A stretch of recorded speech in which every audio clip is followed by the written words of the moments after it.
You've got the pond here. Tell us what you're doing. I know that you experienced a little bit of a setback, but tell us what happened. Very fresh. We've got some fresh pork cut up here, seasoned with the extra fancy fajita seasoning, Fiesta brand. Soft-shell turtles are a unique family of freshwater reptiles distinguished by their flattened, leathery shells. Welcome to A Sportsman's Life. We're so glad you tuned in to join us for another exciting real-world outdoor adventure right here on A Sportsman's Life.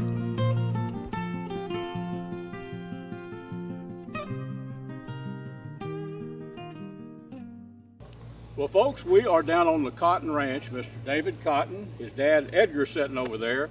David's going to tell us there's about a 30-acre lake out here. And they have done a bunch of work to ensure that these bass get big. And David's going to kind of walk us through that, David. And it's a long process, really, isn't it? Yeah, it is. It is. Yeah. And really, Luke, it's just about 22 acres. 22 acres. Yeah, 22 acres. Long way down to the other end. It is. It is. What was really neat about this place is we've grown up here our whole life, and my dad actually remembers this. This was an old rock pit. Yeah. That they built back they were getting rock out of here back in the 50s. And somebody had told me that they used to build 175 highway. Very likely. I don't know about that or not, but yeah. Well, I was fortunate when you had to take all the native bass out before you stocked them. Probably F1 hybrids, I would imagine. They were, yeah. And a buddy of mine and we all fished together and took a bunch of them out. Yeah. Bunch of them. All of them about a pound and a half, 2 pounds. They were. Now there'll be some in there that Mr. Edgar is going to be looking for. That's right. Some of those 10 plus, right? That's right. That's right. David, when we're talking about whitetail deer, to grow any size of whitetail deer, you got to have food. And you got to give us a chance to get some age on them. You've got the pond here. Tell us what you're doing. I know that you experienced a little bit of a setback. Well, tell us what happened. Well, Dad bought this place, I guess about 2 years ago. Yes, sir. And we didn't know what was in the lake. And we've got a biologist we work with. We came up and wrote on the lake and killed everything in it. And there wasn't any, really good bass in here. They wasn't stunted, they wasn't poor, but there wasn't any big. They were all about a pound and a half. And we fished and caught a bunch of them out, and then we wrote on and killed the rest of them out. Started over. We put in about 35,000 copper-nosed bluegill, put in about 40,000 threadfin shad, and then we went to some lakes that he manages and did electroshock, like they do electroshock surveys. We took his boat and we shocked up about 143 2 to 4 pound bass. You were here the night that we were putting them in. Those were big 4-pound bass. Right. I mean, big 4-pound bass. We were so excited. That was in like early March, April, May sometime. Put those in. We were so excited about it. The water temperature, I check it, we fertilize and all that. And I checked the water temperature one day and it was like 92. Late September, we got a little cool front come in, a little rain come in, and the biologist explained it to me. It stratified and turned the lake over, and we had a massive fish kill. Killed all of the bait fish. David, would that be like on a big lake, the turnover, the oxygen causes everything to turn? Right. Same on a 30-acre lake. Yep. So okay. we were just sick, and so I asked Stan. I said, Stan, what do we do? And he said, well, there's a company on the East Coast called Vertex, and so we got a hold of them. And I don't know, Jeff, if you can pan out, or you may pan out later. But we've got 2, I guess they're basically air compressors. And from one end, from where the air compressors are set, all the way down to the far end is 1,900 feet. And they've got a special air-weighted line that we hook on to the air compressor, and we run that line all the way down the lake, 1,900 foot. And then there's a diffuser head that air line hooks into. It sinks down to the bottom. And we did that all the way back down the lake. So 1900, 1850, 1615, and then it just keeps. So there's 13 diffusers on this lake now. And that supposedly will eliminate that stratification, the turnover of what they call another lake, depletion of the oxygen in the water. So now we should never have that again, hopefully. It's 99% sure it'll never happen again. So after that, we went back and restocked with more bluegill, 30,000 more bluegill, more threadfin shad. We went back and shocked up a few more bass this time. I think it was about 160 2 to 4 pound bass put in the lake. So the next thing we did was Stan, he's been trying to get me to build a brood pond. He said, David, instead of having to buy 35,000 bluegill every 3 to 5 years, which is pretty expensive, you need to build you a brood pond. And you can put the brood pond in, put about 100 to 150 bluegill in there, early March. They will spawn 3 or 4 times, and those 100 to 150 bluegill will make about 45 to 50,000 babies. So we built this brood pond here, and it's got a slope from the back. It's basically like a bathtub. We've got a drain valve back here. It sets back and drains out from this pond into the main lake. And so Dad's got the equipment, and I've got a buddy that I go to church with. My dad's has got the heavy equipment, and I've got a buddy that goes to church, and he knows about grades and running machinery. So this is my buddy Gary Vans here, and he helped me build this. Him and my brother-in-law. Me and Gary sort of did the main digging on it, and then my brother-in-law came in and sort of did the finish work on it. But yeah, other than that, I tell you what, David, this is an engineering feat. I was a surveyor for a long time, many roads and bridges and stuff like that. And then I got out of that job, a job I didn't like, a construction inspector, to get my retirement. Right. So I'm gonna tell you what, I've looked at a lot of dirt work. Whoever did this, you guys, y'all did a good job, and the grading too. David was talking to me about grading it off, and in my head, well, let's just shoot a flow line of the water and let's come up a foot, I had it all worked out, but the automatic grade leveler that you guys used made it easy, didn't it? Yeah. Was that yours? Along with my son, actually. That's good. So that took all the, I was gonna have to put some cut stakes, cut 6 foot flow line, and maybe blue tops later. Right. Yeah, that's a lot better. Makes it a lot easier. That's cool. And then the water, when the valve is shut, right? right. It's going to come up in elevation. Your fish are going to thrive in there. Yeah. And when do you stock it? Springtime? About March. March. We'll put them in there, and they'll be breeding size. Yeah. Copper nose. We'll put them in there, and according to Stan, but he's been a biologist for 40 years, and according to him, those 100 to 150 bluegill will make 40 to 50,000 babies. We'll put them in March, and then late September, when the water temperature drops a little bit, we'll flush them out, open that valve and flush them out. The neat thing about this pond is, and having friends that know how to do this, is the biologist told me that if you don't have the slope right, where it will completely drain, he said that 90% of the fish come out in the last 5 to 10% of water. So if you're going to build this brood pond, you need to have first a man that knows how to work the whatever that the grades. Mechanical grading deal is. Yep. And then of course we were lucky enough, my dad's got the equipment, so we didn't have to rent any equipment. The other thing that we're going to do, we're fixing to fill it up, and Jeff can show you this. We've got a little pad poured down here. We've got a pump. We've got a line. We're going to fill this thing up tomorrow, and it's about 3.5 foot deep at the back part, and it's going to be about 4.5 foot here.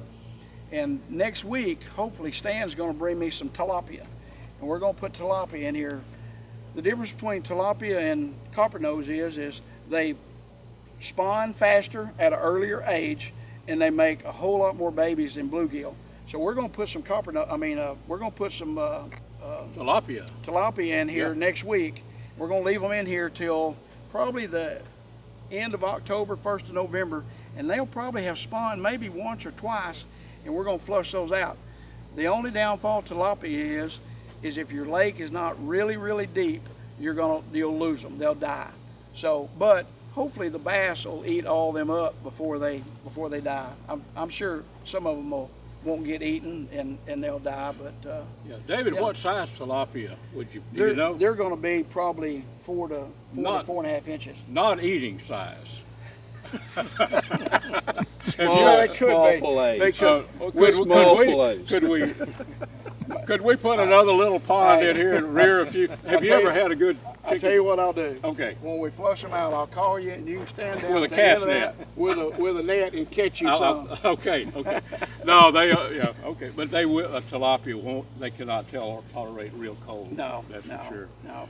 Well, had- that's cool. Yeah, we had them down at the ranch we had in Jacksonville, but we had like 48 foot of water, and they actually lived. They could live. They would live in that. Yeah, we had some that made it through. Of course, if you have a really, really cold winter, it'll kill them. But Right. we had a mild winter, and I had some actually make it through. So, yeah, if you have the equipment and have the time, it's really, really good to cost effective to make you a brew pond. If you have the slope and the drainage and you can put it right next to your big lake, it's really cost beneficial because you don't have to spend, 35,000 bluegill costs somewhere around $6,000 or $7,000.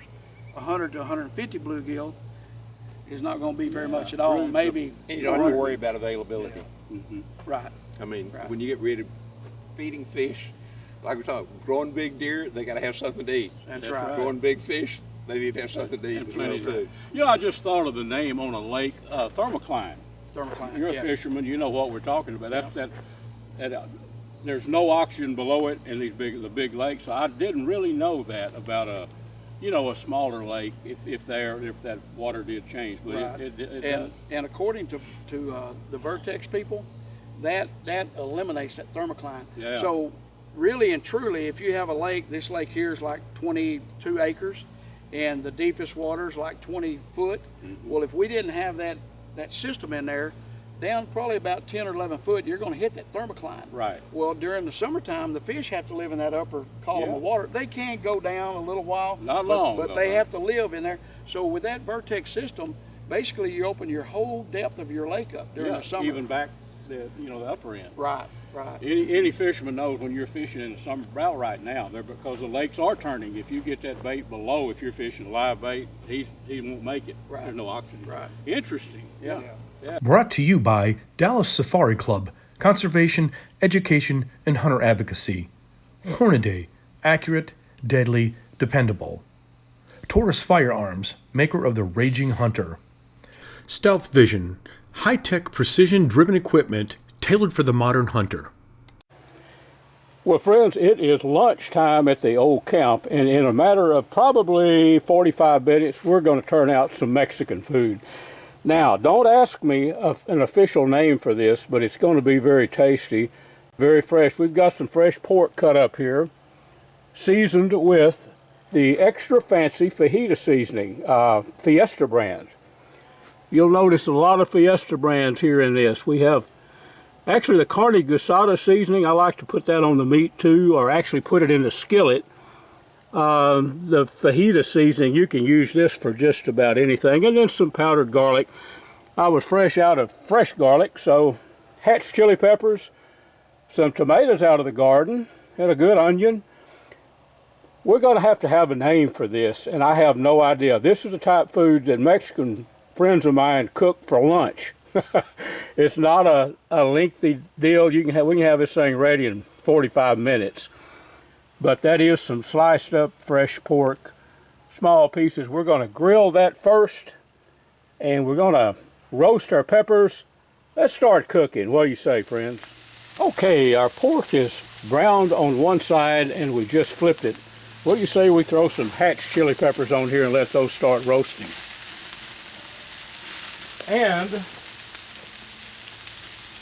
And some tomatoes right out of the garden. We just don't want to cook them to pieces. We just want to give them a little bit of a roasting.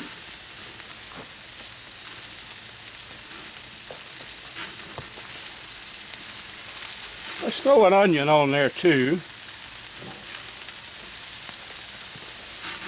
And for about the next, 12 minutes, I'm going to turn those veggies and get them going well, and keep turning the pork. So let's let it cook for just a little bit, then we'll take another look at it.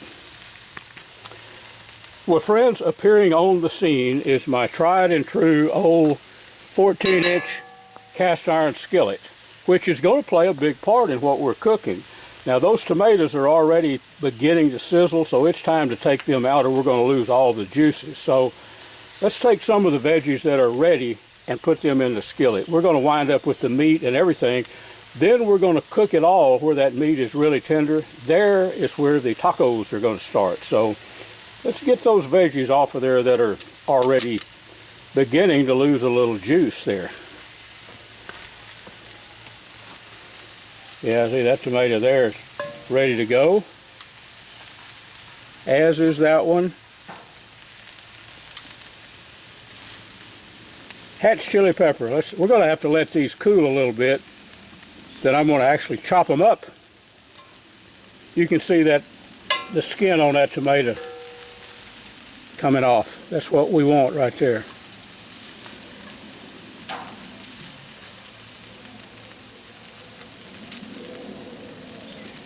These tomatoes need just a little more heat, which they will soon get where they're setting. But you see this meat, I mean, it's done enough to eat. It's cooked, I'm sure, past 160 degrees.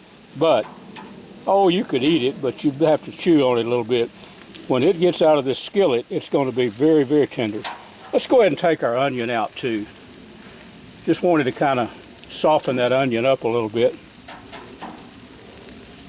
Look at that meat, though. That one's ready. As is this one. Leave them on too long, and they'll lose their juice, of course. But just, you know, browning these or actually exposing them to some coals adds a whole bunch of flavor. Let's brown this one up just a little bit more. Look at that. Look at that piece of pork right there. I'm tempted to eat that. I think I will here in a minute. But what we're going to do, we're going to put all this together, and I'm going to chop the peppers up and the onions and all that stuff. I'm going to put a lid on it and set it off to the side and let it cook for maybe an hour and get real tender and thick. And that, friends, we're going to put on some flour tortillas. So let's add that one over there. We're going to let these cool a little bit, and then we'll put the meat in there after they're chopped. So stay with me. Well, folks, I told you that I was going to pop up in this video. We're down here at the Cotton Ranch with Mr. Wysoon and Jeff. And here's our finished product. Well, you've already seen watch us cooking this stuff. I'm going to hold it up there. Hold it up there, and we've got a little cilantro. Well, Larry, while we're here, why don't I just make you a taco, right? Why don't you do that? All right. Make a little more now. Well, I don't want to be stingy. There you go. Now, here you go. Get it. No, I'm going to do it just like this. Okay. All right, I Jeff, appreciate the flavor of what we have I'm right in. there. You're on it. All right, tell me what. You Yeah, a good? little more. Okay. These people are ready. This They're good hungry. stuff right here. What have you got going on? And here's Jeff. Come on in here, Mr. Gunsmith. You're part of our show. Get over here. Okay. Here. What we got going on? Well, what we're fixing here, yeah. We're gonna make. Grab that and get right over here and make you. We're gonna make you a beautiful. You're gonna help us round out our show on the Cotton Ranch here. Folks, we're gonna do a deer survey, and Larry, you guys were out here last night counting deer on the Cotton Ranch, weren't you? We were. Part of the deal is you got to do 3 spotlight surveys for the management and deer permit. Yeah. So we did the first one last night. Do another one tonight. We'll do another one next week. Finish it up. Yep. Saw a fair number of deer. Getting a real good idea of what we need to do later on this fall. So one thing I will say, the deer here are in absolutely fantastic body condition. We saw some during the day. No, Well, folks, it's time for us to dive in and eat. Hope you learned a little something Y'all about. are already behind because I started already. That's right. It's delicious. I'm doing less talking, more eating. Larry, well, you want to name this? I just talked to our folks earlier listening and watching, and just said a good. You know what I'm going to My call Mexican it? buddy. I'm going to call it. You know what I'm going to call it? What are you going to call it? Mine. On to the rest of the show, folks. On the Cotton Ranch tonight, we did a spotlight game survey last night looking for deer and trying to get an idea in terms of density, buck to doe ratio, and also the fawn survival rate. Saw several deer last night. Basically what this is a line that we're running. We do it 3 times. We have predetermined the amount of acreage that we've seen by coming in here, and every quarter or every eighth of a mile or whatever, every 100 yards in some instances, taking a reading left and right. And from that we come up with the total acreage that we're looking at. And then basically what we're doing is looking for bucks, does, and fawns to try to determine buck-doe ratio, fawn survival rate, and then, like I said, the density. By eventually, when we get finished with the line, we'll divide the total number of deer into the total number of acres that we've seen, so we'll come up with an acreage per deer, and then we'll augment our buck and doe ratios, fawn survival rates as well, too, by incidental observation throughout. Really, we've already started quite some time ago, but we'll continue those. And from all that, based on what our long-term goals are, we will determine the number of animals that we need to take in terms of bucks and does this coming fall. So how many surveys do you typically do, Larry? We try to do, the state requires that you do 3 surveys each year. So right before we'll submit those numbers to the local biologist. But we visited with the local biologist and talked about the management program that we have going on here and some of our long-term and short-term goals. And based on that, he will issue us permits to take the number of deer that we need to off this property. Now, the thing about that is that season then allows us to start the Saturday closest to October the 1st and runs through the end of February. But the only does and bucks that we can take are the numbers that they provide us with.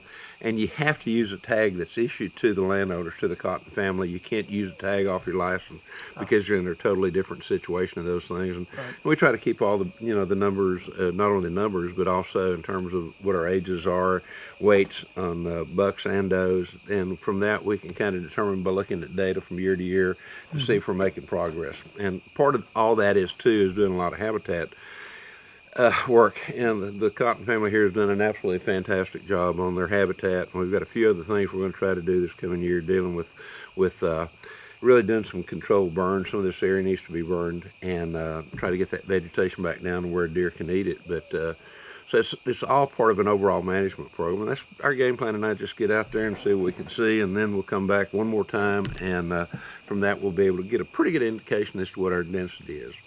Let's go count deer. I'm ready.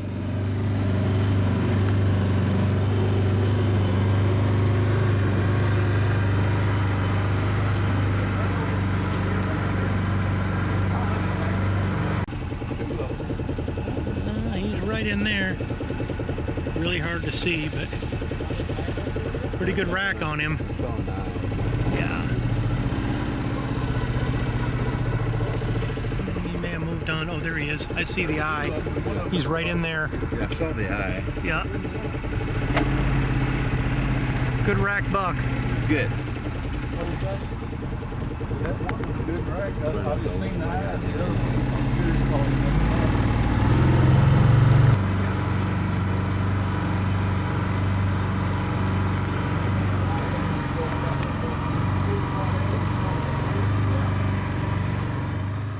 Animals really weren't moving that much tonight, so still got a pretty good survey. We've got one more survey left to do, and then of course we'd take a lot of incidental observations as well too, and that'll give us a really good idea in terms of what our buck to doe ratio and fawn survival rates are. But deer that we've seen have been extremely healthy.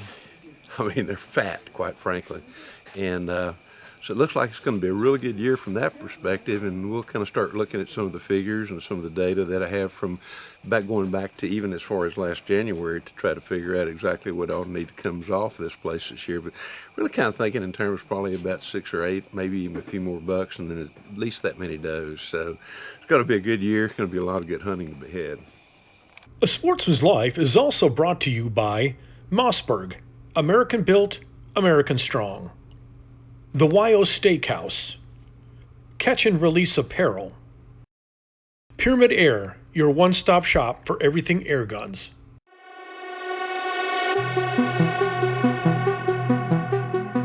Hello, sports fans. Bill Carey with Striper Express with your fishing tip this week on A Sportsman's Life. Striper Express, Lake Texoma fishing tip. We're doing a lot of topwater right now. Cotton Cordell pencil popper's my favorite. Those Whopper Plopper Chapo styles are a close second. But usually when they're short striking, we have very little wind like today, or as the sun comes up and the action starts to slow, we'll take a little swim bait and high reel it right underneath those schoolies and usually catch more fish, and they're easy to take off because it's only one hook.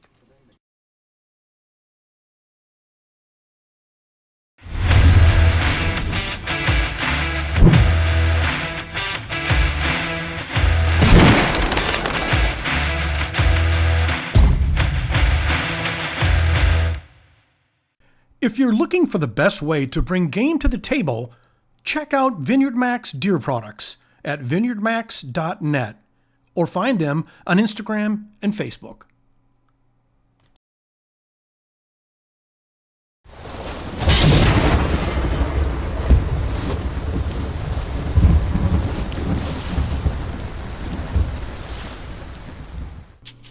Softshell turtles are a unique family of freshwater reptiles distinguished by their flattened, leathery shells. Unlike the hard, bony carcasses of most turtles, their shell is comprised of a flexible cartilage and lacks the distinct scutes seen on other species. This adaptation provides a significant advantage in their aquatic environment, allowing them to be remarkably agile and fast swimmers. Their streamlined bodies enable them to swiftly pursue prey and escape predators, while their long snorkel-like snouts allow them to breathe air from the surface without fully exposing their bodies. These turtles are masters of camouflage, using their flat shape to bury themselves in the sandy or muddy bottoms of lakes, rivers, and ponds. This behavior serves as a primary hunting strategy as they lie in wait and ambush predators, using only their head and neck to snap at an unsuspecting fish, insect, or crustacean. In places like East Texas, where freshwater habitats are abundant, softshell turtles play an important ecological role as carnivores that help regulate populations of smaller aquatic life. Their specialized anatomy and behavioral traits are a testament to their successful adaptation to life in slow-moving water, making them a fascinating subject to study for biologists and nature enthusiasts alike.